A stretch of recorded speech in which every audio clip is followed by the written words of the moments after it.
बघा, विधान परिषदच्या एकंदरीत 17 जागा आहे आणि साहजिक आहे, प्रत्येक पक्षाला वाटतं की आपल्या जागा जास्त वाढून मिळाल्या पाहिजेत. त्या संदर्भात त्या चर्चा हे होत आहेत. आता तिढा असा काही जास्त राहिलेला नाही. स्वतः मुख्यमंत्री साहेबांनी सांगितलं की सर्व फायनल झालेलं आहे, फक्त आता एक दोन जागेचं जे आहे ते आम्ही बसून एका मिनिटात फक्त यस नो करायचं राहिलेलं आहे. म्हणून आज संध्याकाळपर्यंत मला वाटतं वाट पाहावी लागेल. आज संध्याकाळपर्यंत हा सर्व तिढा सुटलेला असेल. त्याच्यानंतर उमेदवारी, त्याच्यानंतर मग ते लढणं वगैरे सर्व प्रकार आले. परंतु आता महायुतीमध्ये कोणताही तिढा नाही असं एकंदरीत चित्र पाहायला मिळतंय आम्हाला. संभाजीनगरच्या जागा तुम्ही कायम होते आणि शिवसेनेला हटकाने ती सोडवून घेतली असंही एक ऐकतोय. आतापर्यंत असं कोणताही जागा कोणती सोडवली, कोणती आहे आहे किंवा नाही या संदर्भामध्ये स्पष्टीकरण देणं योग्य नाहीये. जोपर्यंत हे वरिष्ठ नेते, तिन्ही नेते देवेंद्र फडणवीस, एकनाथ शिंदे आणि सुरेंद्रताई वहिनी जे आहेत यांनी जो पण घोषणा करत नाही, या चर्चेला काही अर्थ राहणार नाही. ठाणे, नाशिक, संभाजीनगर आणि परभणी या तुम्हाला मिळते असं ही चर्चा. नाही आता मिळतायत कोणत्या, याचा चर्चा स्वतःच एकनाथ शिंदे साहेब करतायत.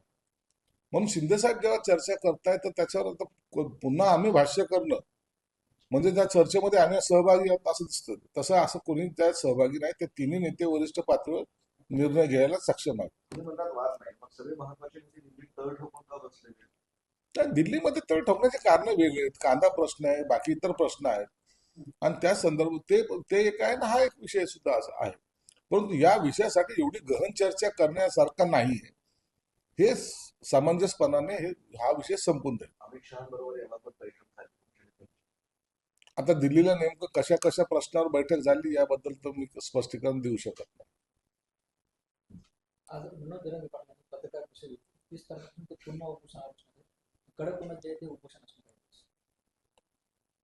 मनोज जरांगे आता 30 तारखेला बसतायत अशी घोषणा त्यांनी आता केली. सरकारही या सगळ्या प्रश्नावर गंभीरतेने पाहत आहे. मला वाटतं आजही काही प्रकाश लाड वगैरे काही जाणार अशी माहिती आहे. परंतु सरकार या सगळ्या गोष्टीचा किंवा त्यांच्या असलेल्या मागणीचा विचार जरूर करते आणि आता ते केव्हा निर्णय घेत आहेत हे तर आता आपल्याला कळेल, एक दोन दिवसामध्ये कळेल त्यांनी काय निर्णय घेतलाय किंवा सरकारकडे जे काही सरकारची जी काही भूमिका आहे मला वाटतं ते वरिष्ठ पातळीवरच त्याच्याबद्दलची घोषणाही होईल. त्यांचं म्हणणं आहे सरकारने वारंवार फसवलं आहे, त्यामुळे आता निर्णायक आंदोलन करते त्यांचा उपोषणाचा रोख तो त्यांच्या दृष्टिकोनातून योग्य आहे.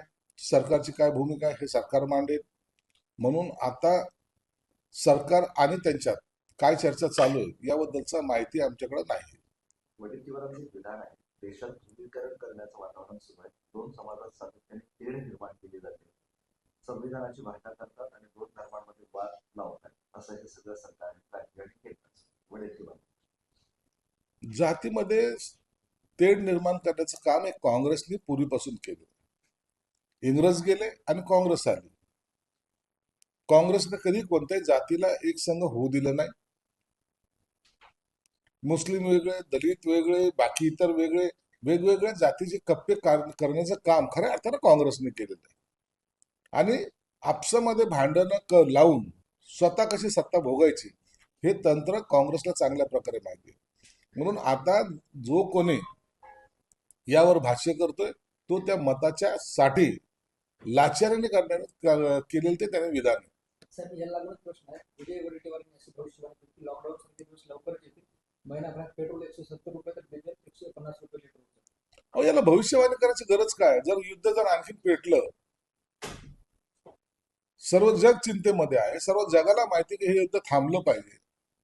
जर थांबलं तर त्या किमती कमी होण्याची शक्यता आहे, ते इतक्या लवकर नाही. कारण की आता झालेलं जे काही नुकसान आहे ते कम्प्लीट कव्हर करायला 1 ते 1.5 वर्षाचा कालावधी लागणार आहे. यासाठी काही ज्योतिषाची गरज नाहीये.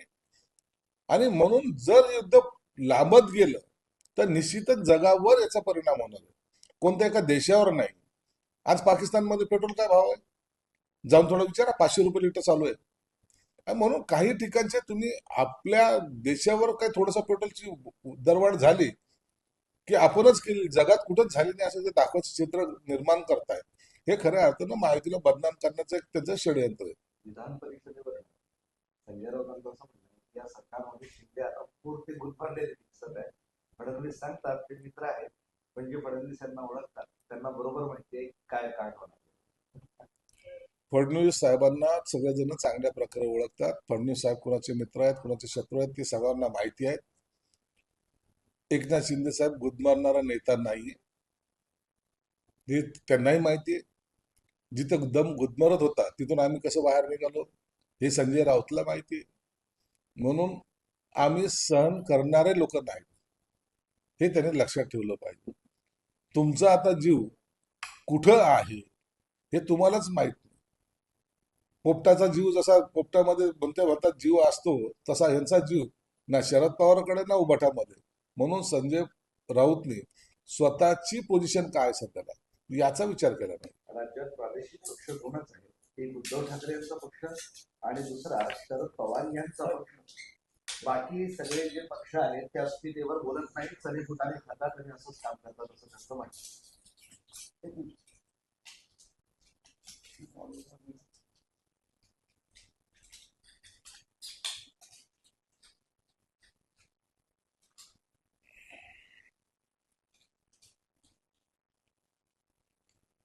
तर मी सांगतो की राज्यात प्रादेशिक पक्ष दोनच आहेत, एक उद्धव ठाकरे यांचा पक्ष आणि दुसरा शरद पवार यांचा पक्ष, जे राज्याच्या अस्मितेवर बोलतात. बाकी जे दुसरे आहेत ते चरीफुटाने गोळा करण्याचं काम करतात.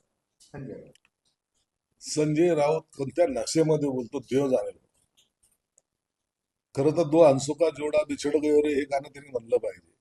तो पक्षाबद्दल बोलतोय. आता या पक्षाचे अस्तित्व कुठं आहे का? सर्वसामान्य माणसाला विचारा ना, आता कुठे आहे ते पक्ष?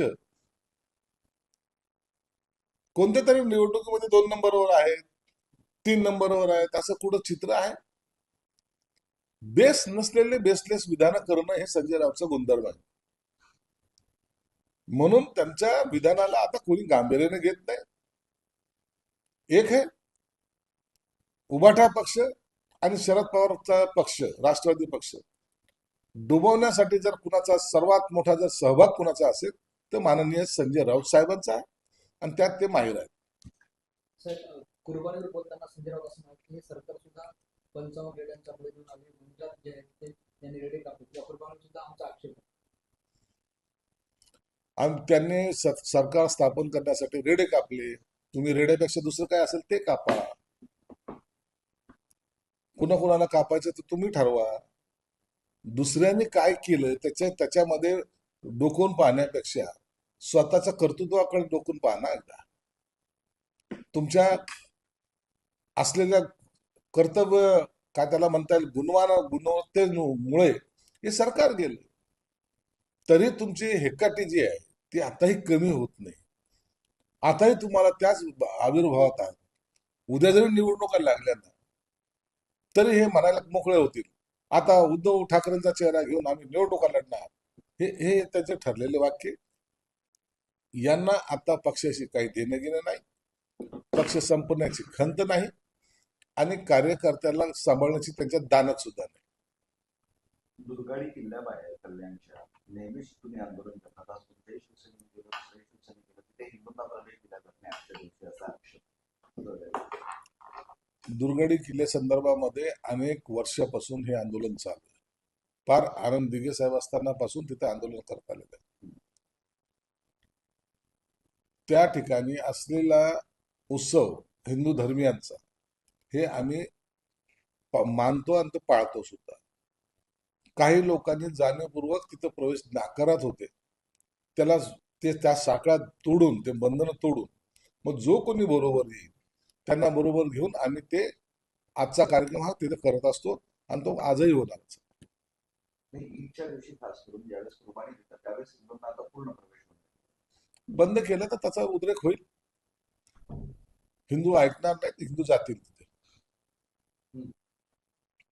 हा एक महत्वाचं काम पोलिसांनी संभाजीनगरमध्ये कारवाई केली. जनावर 100-150 सोडवले. मुक्का लावण्याचा निर्णय पोलिसांनी घेतलाय. सातत्याने आवाहन केलं होतं की गोवंश देऊ नका बळी, तरी सुद्धा हे प्रकार वाढत चालल्याचं दिसतंय. त्यामुळे सगळीकडे राज्यात संभाजीनगरसह कारवाई करावी. नाही, काही लोक जे आहे ना स्वतःच्या हट्टापायी असे गैरप्रकार करतात.